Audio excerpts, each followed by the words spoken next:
ko tontu je parle aux Sénégalais démb saisir naa moi-même le président de l'Assemblée nationale pour transmettre ko le projet de loi. C'est le premier projet de loi que je porte moi-même et je l'assume.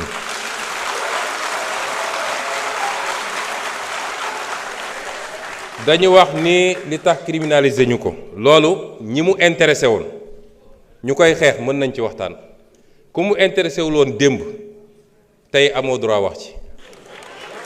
tu es disqualifié ñooñu mu intéressé woon nag ñoom ñëpp ba ñu dajee c'est le lieu mu féliciter ànd sàmm jikko yi ak ñeneen ñu yëngatu ci lii ñoom ñëpp ba ñu dajee ñoo dëppoo ni mën nañu am lu ñu bëgg en restant le truc au niveau de délit mën nañu am lu ñu bëgg wala lu ko gën sax moo tax projet bi ànd sàmm jikko yi déposé dañ ko bàyyi ci délit projet bi ma def te sukkandiku ci loolu ak leen luñ ci yokk dañ ko bàyyi ci délit lañ ca bëgg nag dinañ ko am ba mu mat sëkk ñi ciy wax ci opposition ma wax leen lu leen ci tax a jóg bu ñu jógee dañuy dem seeti seen leurs maîtres occidentaux ne leen waxoon nañ leen ñi ñu bon lañu gis ngeen kii nañu ñi ngi réprimer les homosexuels ñun li ñu bañoon def ñoom ñu ngi koy def dañ koy politiquer foofu ci occidentaux yi ak ci lobby yi loolu la ñuy def gëmuñu sax li jëm ci loolu su dee temps bi dina ko permettre ma faram-fàccee la nekk ci loi bi article 319 toute personne qui aura commis un acte contre nature sera punie d'un emprisonnement de 5 à 10 ans donc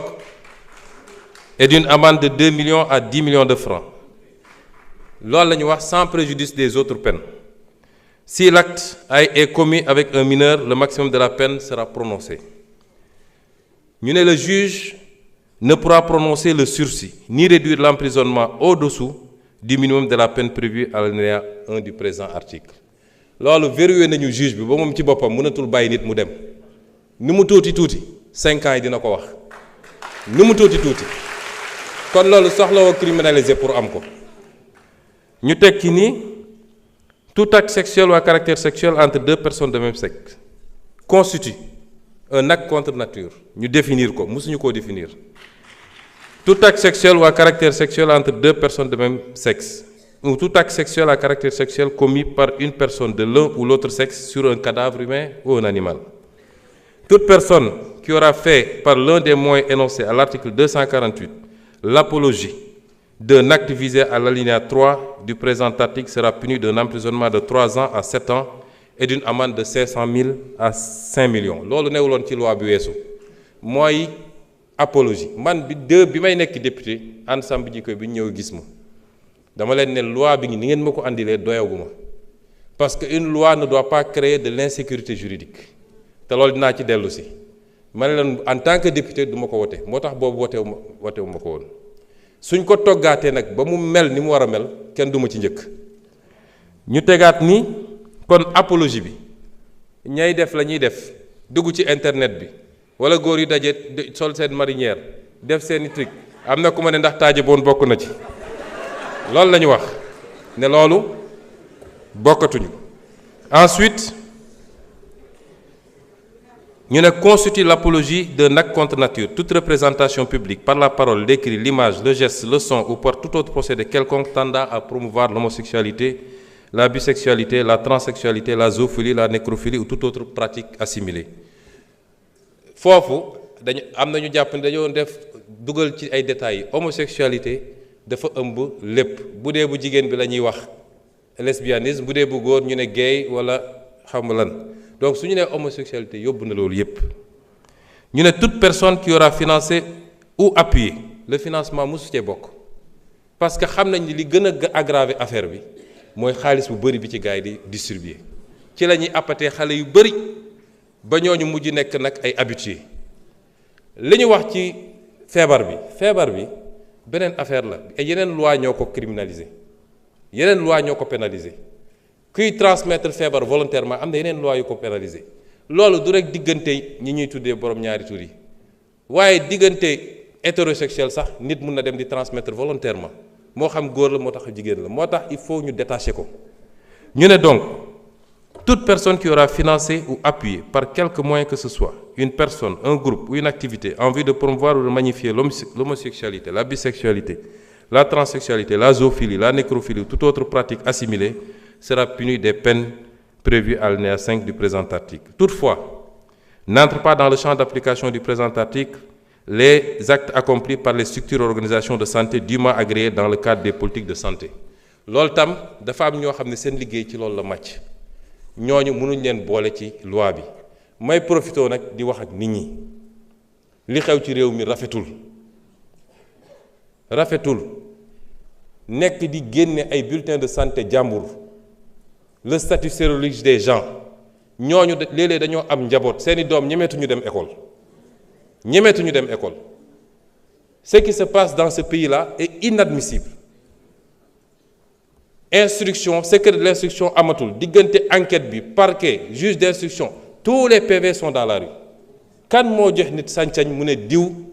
am na cancer wala am na sida wala am na lii et ça ana procureur dañu war a interpeller tout de suite ñu koy def c'est des familles qu'on est en train de détruire par l'irresponsabilité de quelqu'un boo xam ne peut-être moom la mais doomam il n'a pas demandé ça léegi bu demee école ñu ne kii papam moo dafa am sida est-ce que moom amul sida au nom de quoi on le fait ak ñi nga xam ne dañoo jàpp ni ñoom la yàlla wàcce pour ñoom ñu wax ci lii ñoom dong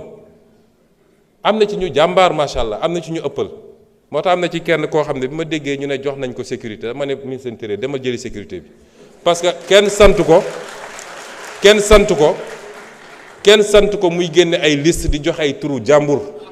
nañ waxante dëgg lii c'est une prérogative régalienne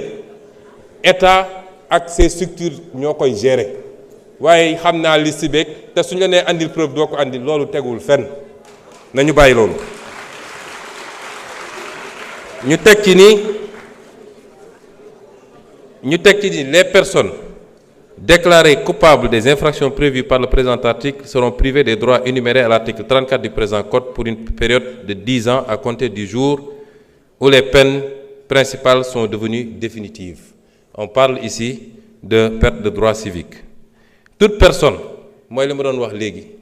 qui aura dénoncé par l'un des moyens énoncés à l'article 248 l'un des actes prévus au présent article sans en apporter la preuve sera puni d'un emprisonnement de 2 à 5 ans et d'une amende de 500 000 à 2 millions. Parce que nous nous permettre aussi du rek dénoncer sans preuve mais jóg nit romb la nga ne gis naa loxo bi daf koo damm nga dem naan damay dem këram boo ko defee yoon dal sa kaw ñu ngi leen di gërëm di leen sant. Vous avez 2 minutes de plus, monsieur le ministre. Il vous reste 2 minutes, hein? Oui, c'est 32 minutes.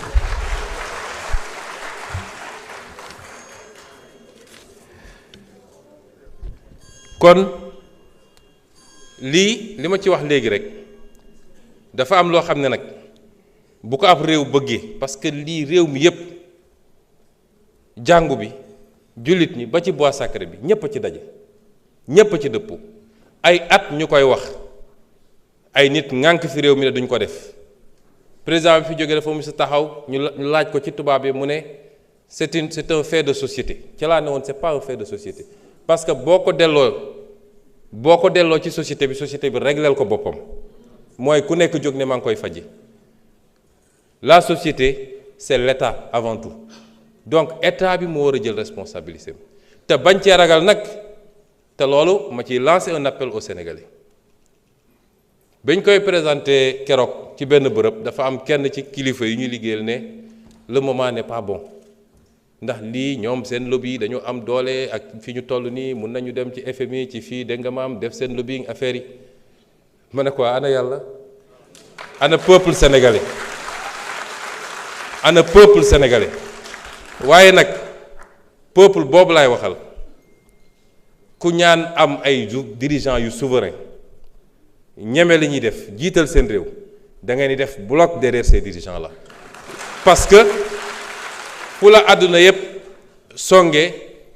wala ñu joxoñ la sa réew bu takkoo sa gannaaw rek dara mënul am lu dul ndam rek kon ñu ngi leen di gërëm di leen sant. Merci beaucoup. La parole est à notre collègue Fatma Mbodj. Fodé Mané se prépare.